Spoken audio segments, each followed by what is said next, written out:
pessoal, tudo bem com vocês? A gente está hoje aqui com o Lucas Megavi. Lucas, tudo bem contigo, amigo? Tudo bem, Felipe? Como vai? Tudo ótimo. O Lucas vai fazer um curso sobre compliance no mercado imobiliário. Tá? E, Lucas, eu queria começar perguntando como é que você chegou nesse assunto, como é que você profissionalmente se debateu com ele aí? Felipe, eu tenho, na verdade, mais de 10 anos de formado, né? Na área de Direito, eu sou formado em Direito pela USP. Durante minha graduação, eu estagiei em alguns grandes escritórios, que sempre lidando com a parte de direito internacional, e era uma época em que, desculpe, de direito empresarial, e era uma época em que a discussão do compliance ela começava a ficar muito viva, principalmente em empresas que tinham atuação internacional. Depois que eu me formei, eu fiquei mais um tempo em escritório, depois eu passei na minha carreira por diversos tipos de empresa, né? Então, desde empresas gigantescas, multinacionais, com múltiplos departamentos, né? Participei da implementação de programa de compliance em algumas dessas empresas, até empresas pequenas, como a que eu tenho hoje, né, de atuação regional, mas que também precisam e têm essa preocupação com a questão do compliance, né? O assunto tornou mais interessante para mim à medida que eu vi que, principalmente no nosso setor, que é o setor de construção civil, que é o setor de arquitetura, o setor de urbanismo, setor de turismo, não tem hoje uma preocupação muito viva. Geralmente as grandes empresas, elas têm ali um departamento de compliance, elas têm uma preocupação com compliance, mas a grande maioria das empresas não tem essa discussão vivas hoje, né? E quando a gente vê, o nosso mercado é muito dinâmico, né? Então a gente está vendo uma série de fundos interessados no nosso setor, uma série de fundos com dinheiro para investir no nosso setor, procurando projetos bacanas, e muitas vezes eles vão esbarrar justamente nessa questão de governança, né? Então, assim, olha, uma empresa que não conhece as regras de compliance, uma empresa que não se preocupa com riscos de corrupção, acaba afastando o investidor e acaba depondo como Eu já o vi, viu, setor como um Lucas? todo, né? Eu já vi três tipos de situações. Uma, um investidor que não fechou por problemas de compliance, não que a empresa tivesse nada errado, mas uma estrutura de compliance, um processo de compliance que deixava dúvidas sobre o passado. A outra foi Perfeito. M&A, ou seja, aquisição de empresa que caiu por causa de compliance, né? E a outra é funding, né? Financiamento mesmo, o banco, né? Financiando. Agora, Lucas, eu queria dar um passo para trás. O que é efetivamente compliance? Felipe, compliance a gente entende como todas as medidas que a empresa toma para evitar riscos, né? Então, a gente fala muito do compliance anticorrupção porque ele é quase mandatório em todas as empresas, né? Mas, na verdade, cada empresa ela precisa olhar um pouquinho para si, olhar para a sua estrutura, olhar para a sua forma de atuação e entender quais são os riscos que ela possui, né? Então, eu vou te dar um exemplo. Construtoras que têm ali um time em campo fazendo obras, às vezes trabalham em altura, trabalham com maquinário pesado, eles têm que ter uma preocupação de compliance trabalhista e de compliance de segurança do trabalho.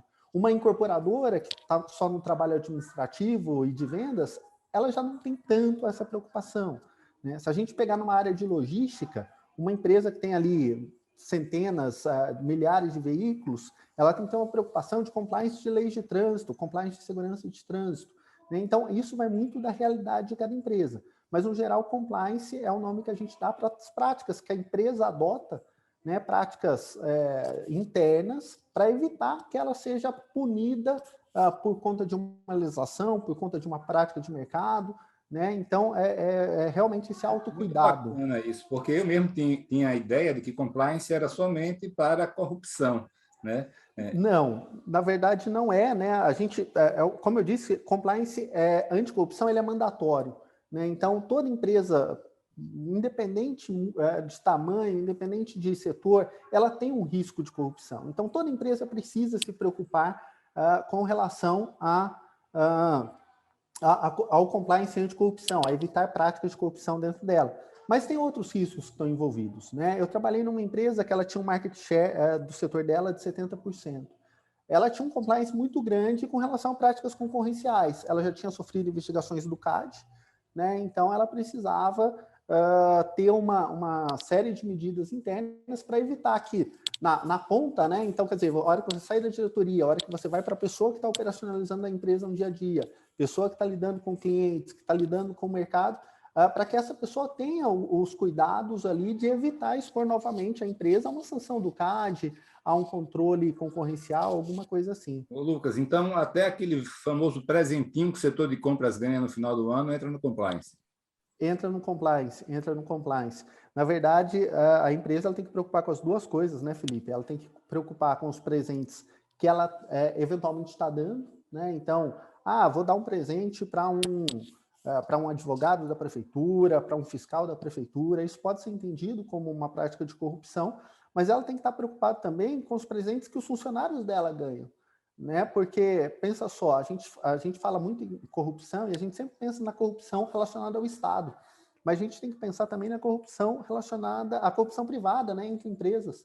Então, às vezes, você tem um diretor de vendas seu ganhando um presente, você acha que é um simples reconhecimento, mas, eventualmente, por trás desse reconhecimento, tem um preço especial que ele fez uma venda, uma comissão a mais que ele pagou. Isso é corrupção também. Perfeito. Pode não ser, eventualmente... É uma linha que não fica muito clara, né, de vez em quando. Mas, Exato. eu queria perguntar o seguinte, e sobre o compliance no setor imobiliário e de desenvolvimento urbano, aí, quais são as peculiaridades? Felipe, novamente, né, a gente vai ter que olhar de empresa por empresa. É muito difícil você traçar um panorama, embora eu tenha tentado fazer isso no curso, e daí eu acho que o meu curso até ficou um pouco abrangente demais, porque como o programa de compliance, ele precisa olhar para a particularidade da empresa, a hora que você vai fazer um curso como esse, você tem que ser o mais generalista possível para encaixar o maior número de empresas dentro do conteúdo que você está apresentando, né? Mas quais particularidades que a gente tem? Primeiro, não existe projeto imobiliário sem uma aprovação do Estado, né? Não existe um projeto imobiliário sem uma autorização ambiental, um alvará de construção, um habite posterior, né? Então, o tempo todo existe uma relação muito próxima com o poder público, né? Segundo, a gente muitas vezes está falando de valores muito altos, VGVs esticados, rentabilidades né, com taxas de retorno altas. Isso cria muito incentivo interno, né, para que aquele seu funcionário, aquele seu diretor bata uma meta, cometa um ato de corrupção para aprovar um projeto mais cedo, cometa um ato de corrupção para fazer uma venda de um projeto para um fundo, para um investidor, né? Então, essa é outra característica. Se a gente falar em empreendimentos imobiliários voltados para a área de hotelaria, a gente tem ainda um outro risco, que é o risco da lavagem de dinheiro, né? Então, um hotel, um restaurante, áreas voltadas ao turismo, são casas de câmbio, né? Elas mexem muito com dinheiro vivo e dinheiro em outras moedas. Então, é um setor muito fácil de você fazer lavagem de dinheiro, né? Então, essas são algumas das preocupações do nosso setor. E eu queria saber de você o seguinte, assim, por exemplo, eu tenho ouvido cada vez mais falar sobre casos de amigos meus, de pessoas que eu conheço, que muitas vezes acontece o inverso. Ele não é o corruptor, mas ele recebe muita demanda do poder público e eles se negam a fazer isso. Muitas vezes ou perdendo o empreendimento ou perdendo anos e anos até aquele mandato vir, etc. Você também, isso é tratado também no seu curso? É tratado de que maneira reagir ou agir em relação a esse tipo de situação? Felipe, isso é tratado no curso principalmente como bandeiras vermelhas, né? A gente tem que ter alguns cuidados. Essa situação que você está relatando é uma situação que eu tive, né? A gente tem um projeto que a gente está trabalhando há mais de 10 anos nele, mas cerca de 6 anos a gente ficou com ele parado porque a gente se recusou a pagar a propina para um agente público, né? A forma de tratamento disso, na verdade, do ponto de vista estritamente legal, é um don't go, né? Um no go. Então, assim, não faça, não pague, né? E daí, por parte da empresa, cabe uma outra análise, né? Que é uma análise assim, olha, tudo bem, eu vou esperar realmente virar o governo, trocar as pessoas que estão ali, né? Vou vender esse projeto, vou pensar em outra coisa que eu não corra esse risco, ou, né, vou montar uma operação policial, vou fazer a denúncia, sabendo que eu estou expondo essas pessoas que pedem a a corrupção, mas eu também estou expondo a minha empresa, né? Sei lá se um dia, depois que eu fizer essa denúncia, eu vou conseguir aprovar alguma A coisa de maioria das novo empresas junto àquele órgão. optam por esse caminho, né? O que eu tenho visto muito no mercado é as empresas esperarem, né? Infelizmente. Agora, a gente vê alguma possível melhora com a lei de desburocratização, né? Porque a gente acredita que aquela história, né? O processo ficou parado, ele pode ser considerado aprovado, né? Desde que essa lei tenha sido regulamentado no órgão do estado ou do município.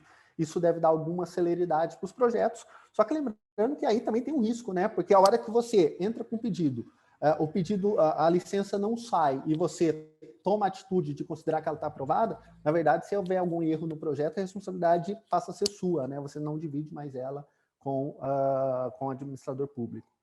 Lucas, uma coisa que eu tenho percebido muito é o crescimento também de casos de chantagem, tá?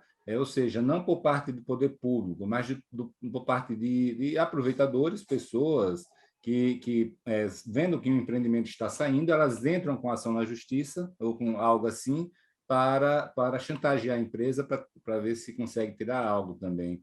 Esse tipo de situação é comum também aí na sua história?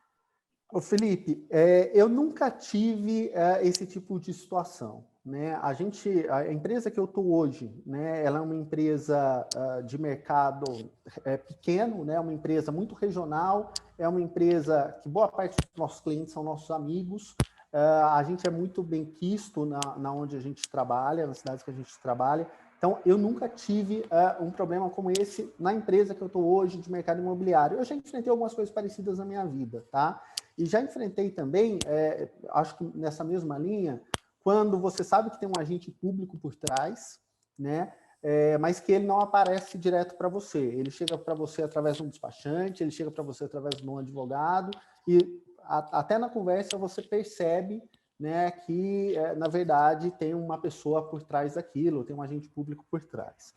Bom, a minha experiência nisso, Felipe, mostra que é o seguinte: só o fato de você ter um programa de compliance forte dentro da sua empresa já afasta esse tipo de oportunista, né? Eles já olham para você, né? Eles já olham para a sua empresa, eles já olham para a forma que você atua, né? E às vezes você tem que bater um pouco mais forte mesmo. Então, assim, olha, se tiver uma chantagem, por exemplo, que você não vai entrar em briga direto com o poder público, às vezes vale a pena você fazer um BO, fazer um registro policial, entrar com uma ação, porque ajuda a posicionar a sua empresa como uma empresa honesta, como uma empresa legal, né? E legal no sentido de que segue as leis mesmo, e ajuda, inclusive, a afastar esse tipo de oportunista, né? Então, essa é uma outra vantagem da implementação de um programa de compliance robusto. Eu já vi isso acontecer, inclusive. Mas, Lucas, a gente está chegando ao fim aqui. Eu queria que você desse uma mensagem final para as pessoas que estão interessadas em fazer o seu curso, também explicar um pouco do que é que elas vão aprender nele.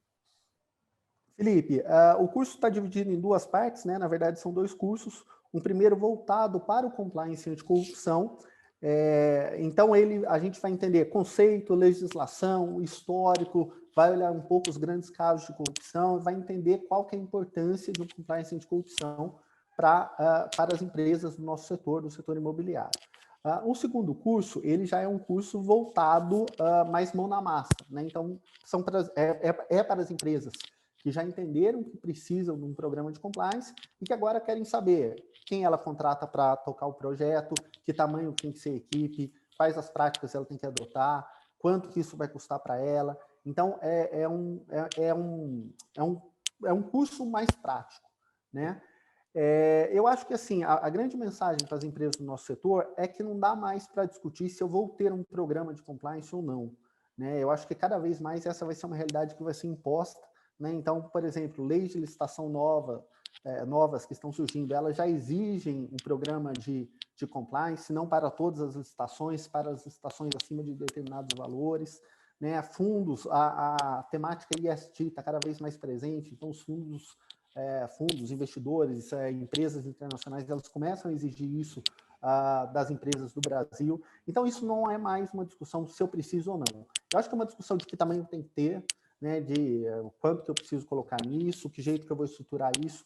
Compliance não precisa ser um negócio caro, dá para fazer com pouco recurso, dá para fazer com pouco dinheiro, né, mas ele para mim, passa a ser totalmente mandatório para as empresas do nosso setor nos próximos poucos anos. Ok, Lucas. Obrigado, meu amigo. Não tenho dúvida que Eu que agradeço, Felipe. Obrigado.